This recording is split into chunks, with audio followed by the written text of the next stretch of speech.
Bonjour à tous, très heureuse de vous accompagner pour ce nouveau numéro de C'est pas si loin sur France 5. Qui pour payer la note face aux catastrophes climatiques qui se multiplient sur la planète?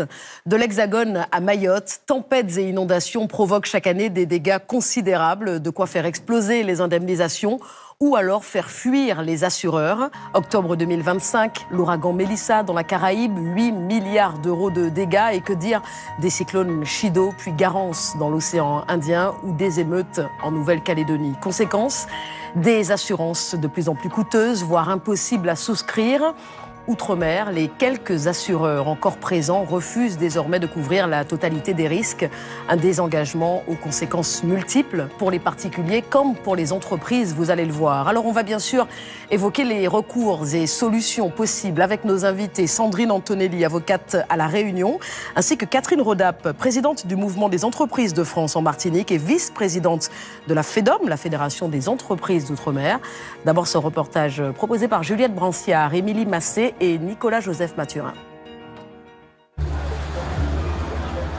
En cas de nouveaux problèmes, de nouvelles émeutes, l'entrepreneur, il perd absolument tout. Clairement, c'est un frein dans une optique de relance économique. Il s'agit d'un phénomène mondial où les assureurs et réassureurs sont de plus en plus exigeants.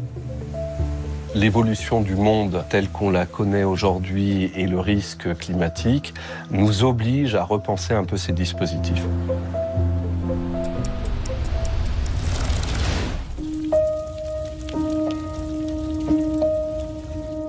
66 millions d'euros de dégâts en Martinique, 2 milliards en Nouvelle-Calédonie. Pour les assureurs engagés en Outre-mer, la facture des émeutes de 2024 est difficile à accepter. Depuis un an, le secteur des assurances se désengage progressivement de ces territoires jugés sensibles. À Nouméa, les assureurs ont déjà déserté certains quartiers fortement dégradés par les émeutes. À l'heure où on parle, il n'y a qu'une seule entreprise d'assurance qui s'est retirée du territoire. Les autres assureurs, à l'heure actuelle, n'ont pas fait part d'une telle volonté. Il y a davantage un désengagement géographique. Typiquement, en fait, en Nouvelle-Calédonie, sur une rue qui a été fortement sinistrée, tous les bâtiments ils sont chez le même assureur. Si le quartier, en plus, est défini comme étant sensible, forcément, l'assureur, au moment de renouveler, va essayer de réduire son exposition et pas renouveler toute la rue comme ce pouvait être le cas avant les émeutes. Ça va? Parce que là, l'assurance ne veut pas me rembourser. Le salon de coiffure est estimé à 52 millions quand même. C'est peut-être pas grand-chose pour moi, c'est beaucoup. Alors moi, j'aimerais qu'on me dise comment je m'en sors. Parce que depuis mai, j'ai 0 revenu. Et je me retrouve coincée. Je pense que ça, tout le monde en a conscience, y compris les assureurs de la place, que pour que l'économie puisse être relancée, il faut qu'il y ait des assurances, parce que l'activité économique ne peut pas se développer s'il n'y a pas d'assurance.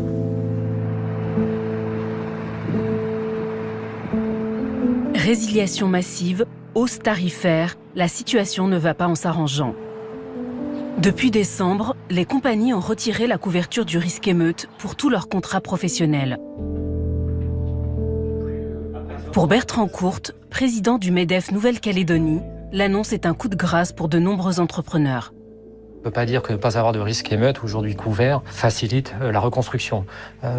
Imaginez le chef d'entreprise qui a un investissement, il doit construire un bâtiment, un dock, il en a pour 400 millions CFP, et il n'a pas de risque émeute. Ça veut dire qu'il prend sur ses épaules la responsabilité de tout couvrir à condition que la banque accepte son financement.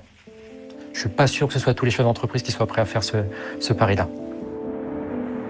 Il y a un vrai sujet au niveau local, il y a un vrai sujet au niveau national également. Pour continuer à assurer ce risque, une taxe casseur a été introduite le 27 janvier dans le projet de loi de finances 2026. Une taxe à la charge du contribuable défendue par le ministre de l'économie. Il est question de créer une certaine forme de solidarité entre assureurs, oui, entre ceux qui continuent, parce que vous savez que la majorité des contrats aujourd'hui intègrent une assurance anti-émeute, de ceux qui continuent à le faire, de ceux qui ne souhaitent plus le faire, avec un risque particulièrement prégnant dans nos territoires d'outre-mer.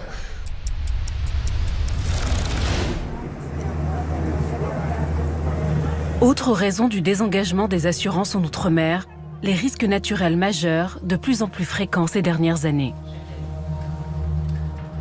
Le cyclone Bellal à La Réunion, c'est 42 000 sinistres environ pour un coût total de 100 millions d'euros.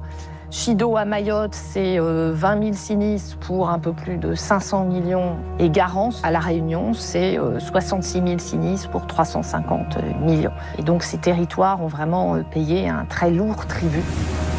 À ce lourd bilan des derniers cyclones s'ajoutent les problèmes d'érosion et d'inondation liés à la montée des eaux. En Guyane, en Polynésie comme aux Antilles, les assureurs ne souhaitent plus couvrir certaines parties du littoral. Il y a des assureurs qui aujourd'hui refusent d'assurer les maisons qui se situent par exemple dans la bande des 150 à 300 mètres du littoral. Parce que c'est des zones qui, dans beaucoup d'endroits, on est à peu près certain qu'elles vont être submergées. Et les assureurs disent que quand il y a un risque certain, c'est plus une question d'assurance, c'est une question de politique publique. Nicolas Dufresne dirige l'Institut Rousseau, un laboratoire d'idées spécialisé dans les questions de reconstruction écologique et institutionnelle. Pour lui, la question d'un changement de modèle assurantiel se pose dans un tel contexte. Si on arrive à recréer dans les territoires ultramarins des dispositifs de solidarité fondés sur une logique différente que celle de la rentabilité et que celle du modèle privé assurantiel, en allant vers plus de mutualisation, vers plus de solidarité nationale, eh bien, peut-être qu'on aura là une clé pour préparer ce qui pourra arriver en métropole à l'avenir également.